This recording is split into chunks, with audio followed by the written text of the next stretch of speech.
वाला तो चला गया है, अगला भी चला जाए तो वो पूरा हो जाएगा, पैसा वसूल हो जाएगा यहाँ पे हमारी जनता का। क्या बात है। चलिए, पैसा वसूल से मुझे याद आई कि डिस्कवरी आइलैंड हाँ। जो प्राइस पूल है BJS 2026 का, वो 4 करोड़ रुपए तक जा सकता है। और ऑलरेडी मैं देख भी रहा था कि काफी ज्यादा जो प्राइस पूल है वो बढ़ भी चुका है। तो जनता जो भी हमारे ये मैचेस एंजॉय कर रहे हैं, आप भी जरूर जाइए क्लासिक मैचेस के लिए अपने फ्रेंड्स के साथ। और ये जो BJS 2026 का प्राइस पूल है, इसको सच में वो 4 करोड़ रुपए तक पहुंचा दीजिए। बट अभी के लिए ऊप्स, वो भी सर्कल के अंदर पहुंच चुके हैं। टीम अल्ट्रॉन के वो एकमात्र खिलाड़ी अभी भी सर्कल के बाहर ही हैं, ब्लू का डैमेज टैंक कर रहे हैं। और शायद उनकी कोशिश वही रहेगी कि थोड़ा पोजीशन ओरिएंटेड जो पूरा गेम पे है वो दिखाया जाए। बट T7S और NGE, ये दो टीम्स है जो सर्कल के बाहर थोड़ा क्लोज देखने को मिल रहे हैं। हालांकि सर्कल के अंदर आने ही जो प्राथमिकता है वो इन दोनों ही टीम्स की रहने वाली है।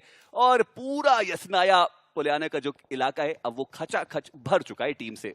जी हाँ, कोई भी जगह मुझे लगता नहीं कि वहाँ पे बची है। हालांकि अगर सर्कल सच में वापस सदन साइड आया, ओपन एरियाज में गया, तो कई टीम्स की मुश्किलें वहाँ पे बढ़ेंगी। कुछ टीम्स अभी भी जोन के बाहर, T7 Esports उनमें से एक। पहला मैच लाजवाब गया इनका, पर दूसरे मैच में एक प्लेयर गंवाने के बाद अब 3 प्लेयर्स ही केवल इनके पास बचे हैं। रास्ते में रुकावटें भी काफ़ी सारी। दूसरी तरफ अल्ट्रॉन Esports, KOD बहुत दूर हैं अब जोन से, और जोन के अंदर जाएंगे तो जाएंगे भी कहाँ, वो भी एक सवाल बनता है। बट जेनेसिस ने मुझे लगता है कि एक बेहतरीन पोजीशन पकड़ी है जोन के अंदर, क्योंकि अगर जोन सच में सदर्न साइड वापस आता है और यासनिया नहीं जाता, तो जेनेसिस को उसका सबसे ज्यादा फायदा होगा। जी हाँ, वहां पर वो एडवांटेज उठा सकते हैं। और साथ ही साथ वो टीम जो यसनाया के बिल्कुल एजेस वाले कंपाउंड्स में, उनके पास जरूर मौका रहेगा कि वहां से वो फिनिशेस ज्यादा निकाल पाए और शायद सर्कल के अंदर भी वो पहुंच पाए। व्हीकल्स और ये सारी चीजें अगर उन्होंने इंटैक्ट करके रखी हुई है तो भाई T7 Esports अभी के लिए ओवरऑल स्टैंडिंग्स में टॉप ऑफ द टेबल चल रहे हैं। 23 टोटल पॉइंट वो जो पहले ही मुकाबले से लेकर के गए। इस मुकाबले में अभी तक फाइट्स की उन्होंने शुरुआत नहीं की, और ये भी एक स्मार्ट स्ट्रैटेजी है कि जब आपको पता है कि ऑलरेडी आपके पास एक बढ़िया स्टार्ट आ चुका है, अब आप प्लेसमेंट ओरिएंटेड गेम पे भी ज्यादा खेलते हैं, ज्यादा देर तक सर्वाइव करते हैं, और जो इवेंचुअली आपको कुछ ना कुछ फिनिशेस मिल ही जाते हैं वो भी लेकर के जाते हैं। इनफ रहेगा T7 Esports के लिए यहां से आगे बढ़ पाना। जी हाँ, बट अभी तक सिर्फ एक टीम है जो पूरी तरह से बाहर हुई इस लॉबी से, वो है GTR, जिन्होंने पहले मैच में 10 अंक निकाले, बट इस मैच में 0 का सामना उनको करना पड़ा। और यही सबसे बड़ी प्रॉब्लम मुझे लगता है कि कई टीम्स की रहती है कि वो कंसिस्टेंट नहीं रह पाते। हालांकि अब बस जोन का शिफ्ट है, जो फाइट्स की शुरुआत होगी उसके लिए सबसे जरूरी रहेगा, क्योंकि अभी तो बहुत शांति हो चुकी है। जैसे ही शिफ्ट आएगा उसके बाद देखना आप जो केओस पनपेगा इस लॉबी के अंदर। बट जोन जाएगा कहाँ? क्या यासनिया पोलियाना जाएगा? जी हाँ, वहां भी गया है, सदर्न साइड भी आया है। यानी कि कुछ टीम जो पहले से होल्ड कर रही है नीचे, वो सेफ मानेंगी अपने आप को, बट गेट कीप करने का मौका अब आएगा, क्योंकि उप्स को भी जोन के अंदर जाना है, विज को भी जोन के अंदर जाना है, और WB वो भी थोड़ा सा एंट्री बनाना चाहते हैं ईस्टर्न साइड के ऊपर। हालांकि उनके एक खिलाड़ी हैं स्पायरॉइड, जो ऑलरेडी सर्कल के अंदर पहुंच चुके हैं। बाकी प्लेयर्स को भी आने की जो आवश्यकता है वो रहने वाली है। टीम सन गॉड, उनकी थोड़ी बहुत मुश्किलें बढ़ाई जा रही है। पिछले मुकाबला बढ़िया गया था, 15 अंक वो टीम लेकर के गई, बट वहां पे एक आइसोलेटेड प्लेयर को पकड़ा गया, इंस्टेंटली उनको इस मुकाबले से बाहर निकाला गया। T7 व्हीकल लेकर के अब वो भी यस्ताया का जो इलाका है उसको ज्वाइन करने के लिए आ चुके हैं, और यहाँ पर उनके पास जो प्लेयर्स है वो भी मौजूद रहेंगे।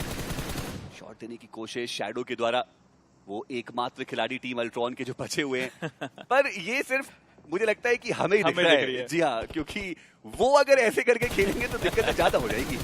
नहीं, हमें ही दिख रहा है, सिर्फ उनको नहीं दिख रहा। वो अपना नॉर्मल स्कोप के साथ खेलते नजर आएंगे। बट बढ़िया स्किन्स है यार, लाजवाब, ऐसे आग उगल रही है स्किन्स। आप भी जाइए चेकआउट कीजिए गेम के अंदर। But Meta Ninja, white tiger spot तो कर रहा है, लेकिन KOD को बचाने का काम कर रहा है गॉड लाइक ने उस स्प्रे के साथ। अब देखते हैं कितनी देर तक अल्ट्रॉन Esports के वो खिलाड़ी बच पाएंगे, क्योंकि जोन का बिल्कुल सेंटर अब उनके पास आया है। बट विज निर्णय ले लिया गया है कि अब लड़ने की बारी है, जोन चाहिए तो लड़ना पड़ेगा। लेकिन आपके सामने जो चुनौती आई है वो भी काफी बड़ी है। बट जेनेसिस अपने घर के बाहर वो गाड़ियां चला रहे थे, और वहां पे वो पकड़े गए। फ्यूरी वो नॉक है, और उनका बचना तो अब बहुत मुश्किल लगता हुआ। पर क्या बढ़िया तरीके से वो एक सेफर एरिया में आ गए, और वहां पे विज के प्लेयर शायद वो उनको ढूंढने के लिए जा रहे थे, और फ्यूरी वो उन सारी प्लेयर्स से बचते बचाते एक सेफर स्पॉट पे आ चुके, ताकि उनके प्लेयर जो है वो अगर ये स्क्वाड वाइप करते तो उनको रिवाइवल अभी भी मिल सकता है। और ये एक बहुत इंटरेस्टिंग मूव है जो उन्होंने करके दिखाया है। और अब बारी है बाकी के 3 प्लेयर्स की कि वो टीम विज की मुश्किलें बढ़ाए। हालांकि ऊपर जो एक प्लेयर नॉकड आउट है उनको रिवाइवल मिल चुका है, और हंटर्स को आप देखिए भय क्या होता है इस खिलाड़ी को पता ही नहीं है, सीधे वो आगे चले गए, और वहां पर उन्होंने जो एक ओपनिंग नॉक है वो निकाला।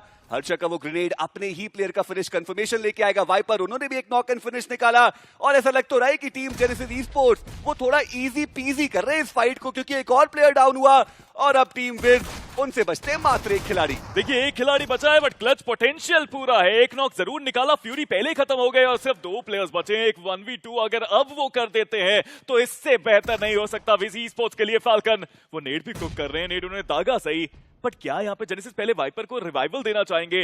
नीचे कूद के फाल्कन आए, एक 1v2 का मौका अब उनके सामने रहेगा। दोनों प्लेयर्स दोनों तरफ से अटैक करने की कोशिश कर भी सकते हैं but Falcon takes one down. No, वो शॉर्ट कनेक्शन हुआ बट वो प्लेयर डाउन नहीं हुआ। बट फाल्कन अब उनकी एचपी भी बहुत कम, बट ये क्या, वो फ्रैग कंफर्म करके चले भी गए। एक बहुत बड़ी गलती जेनेसिस की तरफ से, जहां वो 3 प्लेयर बचने चाहिए थे एंकी, अब सिर्फ 2 बचते हैं उनके पास। और क्या बढ़िया वो आखिरी खिलाड़ी खेल करके गए अपनी टीम के लिए, एक और एक्स्ट्रा फिनिश पॉइंट वो दिला करके गए हैं। लाजवाब गेम प्ले, और यही तो वो अंडर गॉड्स की पावर है जिसके बारे में हम चर्चाएं करते हैं। अब देखिए क्या बढ़िया उन्होंने वो मूवमेंट दिखाया, वो 2 प्लेयर्स के बीच से एक नॉक प्लेयर को फिनिश करके चले गए। वो भी जेनेसिस जैसी टीम के सामने जिनके पास वो एक्सपीरियंस है। मजेदार गेम प्ले अभी तक चलता हुआ, और अब देखता ये कि जेनेसिस जब 2 ही प्लेयर्स बचे कितना और आगे तक जा पाएंगे। आप मेरे को ये बताइए वाइपर क्या बोल रहे होंगे अब इन दोनों को? देखिए वो अल्फाजों का इस्तेमाल तो मैं यहाँ नहीं कर सकता, बट मुझे लगता है कि एक बहुत ही ज्यादा बेहतरीन ये टीम है और आपस में बातचीत करके हर मसला हल किया जा सकता है।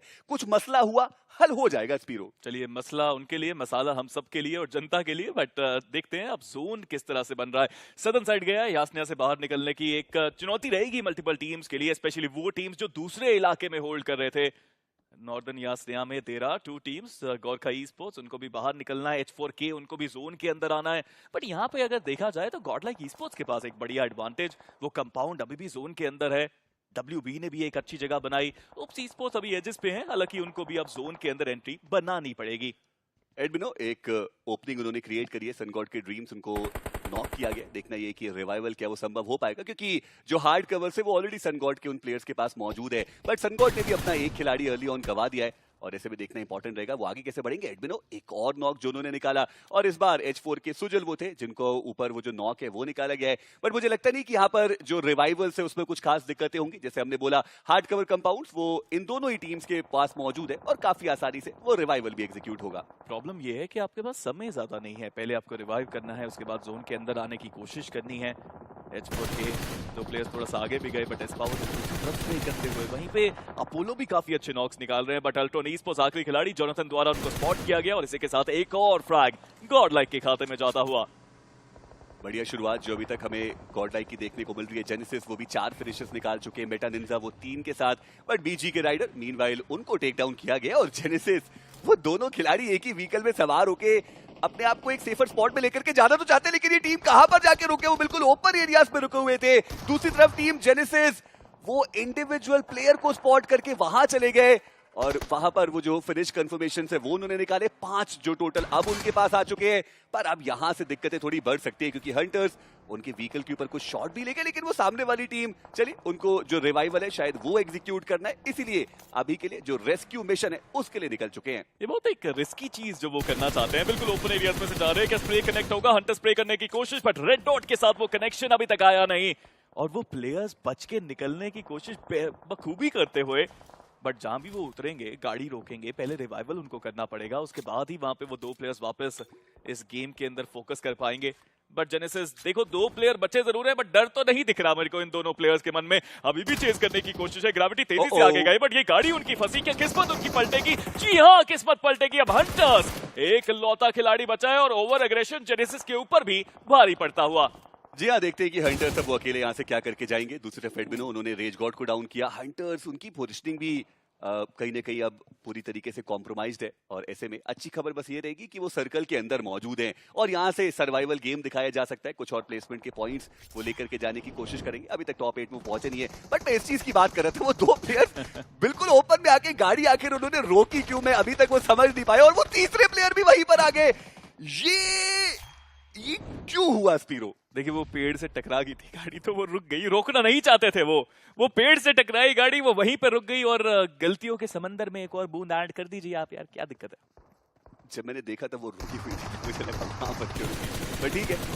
H4K उनकी मुश्किलें थोड़ी बहुत बढ़ाई जरूर जा रही है और मुझे तो लगता है कि ज्यादा ही बढ़ाई जा रही है क्योंकि अब फाइट की बारी भी आ चुकी है और साइडलाइन साइड में वो भी लगातार कुछ शॉट देने की कोशिश कर रहे हैं। H4K के रेज गॉड उन्होंने वो पहला फिनिश कंफर्मेशन निकाला, बट ये काफी रहेगा नहीं। इस एक फिनिश के बाद भी H4K के पास सिर्फ 4 ही पॉइंट्स हुए और 2 ही खिलाड़ी सर्वाइव कर रहे हैं। सर्कल के अंदर भी H4K को जाना है और ऐसे में बंगाल वॉरियर्स के एकमात्र खिलाड़ी हम्बू, देखना यह है कि शंभू वो यहां से क्या बेहतर करके जा पाएंगे।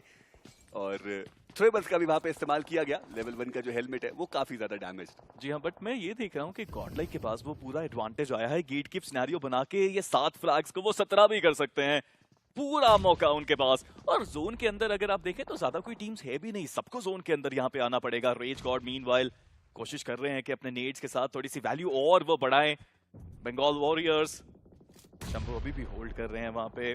आसान नहीं होगा, बट डीजे गॉडलाइक के ऊपर रश करने की बारी एसजीएन की, और तीनों प्लेयर्स एक साथ आए हैं। बट गॉडलाइक के पास वो नेड्स हैं, वो डिफेंड वो कर सकते हैं, बट गॉडलाइक की भी 2 टुकड़ी में यहाँ पे एक बड़ा स्प्लिट देखने को मिलता है। बट एस पावर शानदार कवर उनकी तरफ से, पहला उन्होंने डाउन भी किया और दूसरी तरफ एक और नॉक आ चुका है। एडमिनो वो भी काफी अच्छी फॉर्म में देखने को मिलते हैं। अपने प्लेयर को बचाने के लिए थोड़ी सी मोलोटॉव से टाइम बाय करने की कोशिश, बट एडमिनो क्या वो स्पॉट कर पाएंगे? जी हां, स्पॉट किया, बट दूसरा प्लेयर वो भी कवर दे रहा है। बचना एसजीएन के लिए नामुमकिन साबित होता हुआ।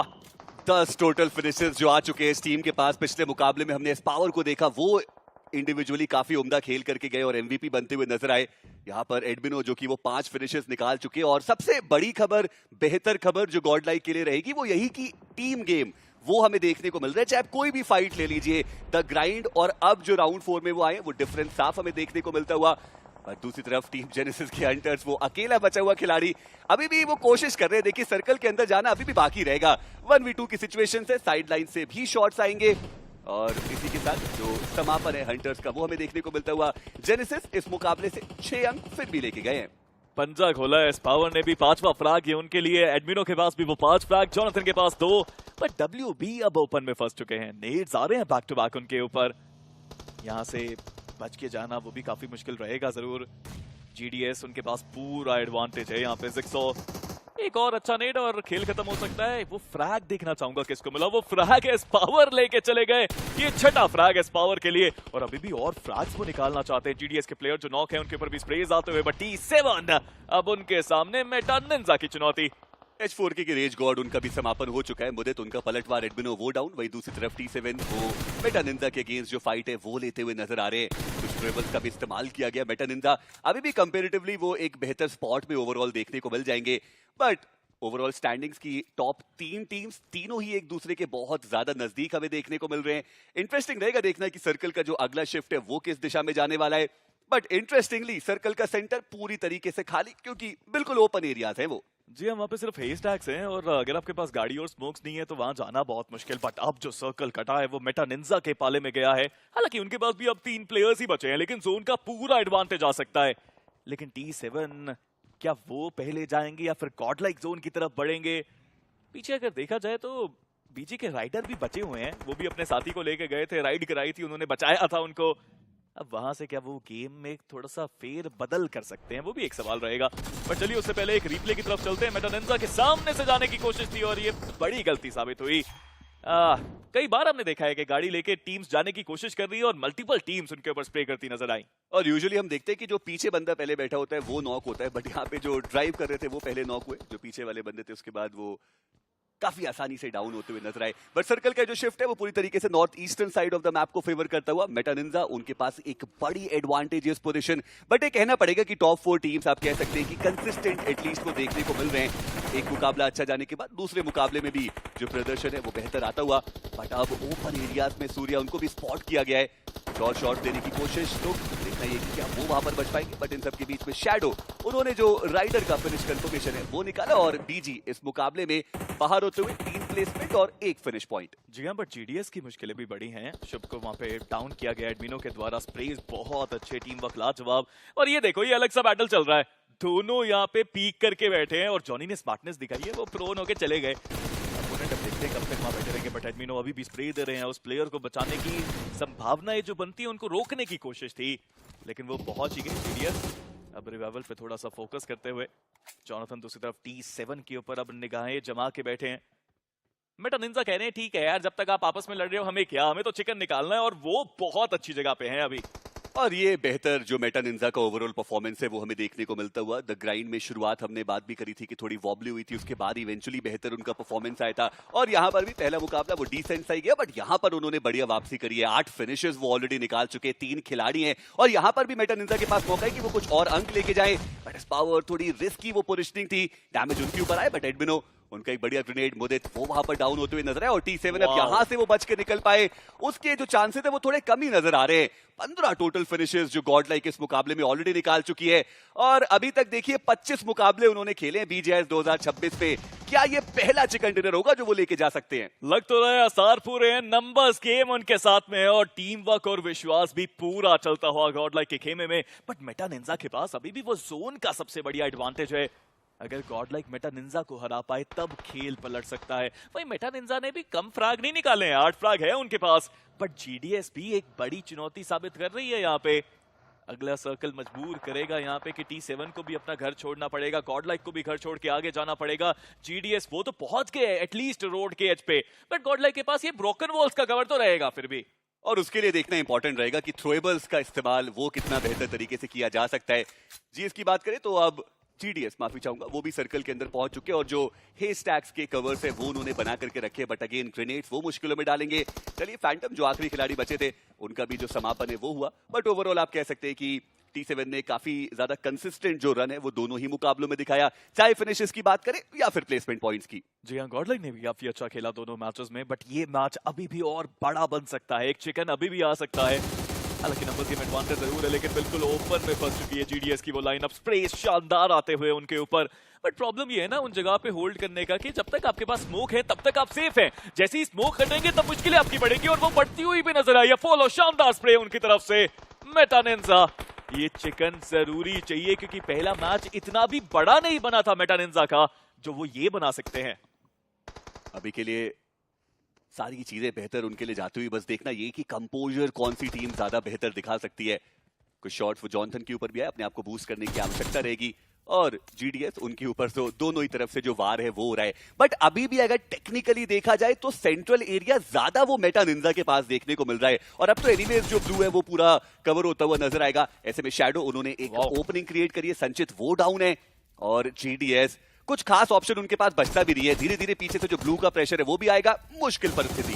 देखिए AKM 3x चला रहे हैं वो वहां पे और गोलियां उनके पास है नहीं। M4 पे 4 गोली बची है, AKM में भी ज्यादा गोली नहीं है। यहाँ पे थोड़ा गोलियां संभाल के चलनी पड़ेंगी वरना मुश्किलें बढ़ेंगी क्योंकि गॉड लाइक का भी रश आने वाला है। गाड़ी लेके वो प्लेयर्स भी आगे जाते हुए मान्या फाइनली उनका भी यहाँ पे एक फ्रैग कंफर्म करने का मौका बना और उन्होंने नॉक भी निकाला और उनको वो फ्रैग भी मिला, बट रिटर्न फायर में वो भी यहाँ पे डाउन हुए। बट GDS अब सिर्फ एक प्लेयर बचा है, जोन आ चुका है, ये खेल यहीं पे खत्म GDS के लिए। क्या वो फ्रैग किसी को देंगे? जी नहीं, लग रहा है वो फ्रैग जोन के पास गया है। बट अब Meta Ninja versus God like एक आखिरी बैटल, एक प्योर 3v3 बैटल। देखना ये कि मान्या क्या उनको वहां पर अभी भी रिवाइव मिल सकता है। जी हाँ, जॉनथन वो रिवाइव देने के लिए जा रहे हैं, उसके बाद उनको अपने आप को हील भी करना पड़ेगा। मेटा निंजा के पास ग्रेनेड कितने बचे वो भी एक निर्णायक चीज हो सकती है, बट स्पावर उससे पहले वो आगे जाएंगे। एक नॉक उन्होंने क्रिएट करा और ट्रेड्स वो भी इंस्टेंटली आए। स्पावर उनको भी डाउन किया गया, शैडो उनके करीब वो ग्रेनेड जाता हो, बट एडमिनो थोड़ा बचने की आवश्यकता उनको भी रहेगी। अपोलो उनको उन्होंने डाउन कर दिया और अब एकमात्र खिलाड़ी शैडो जो बचते अपनी टीम से IGL और टीम गॉड लाइक 26 मुकाबलों में आता हुआ ये पहला चिकन डिनर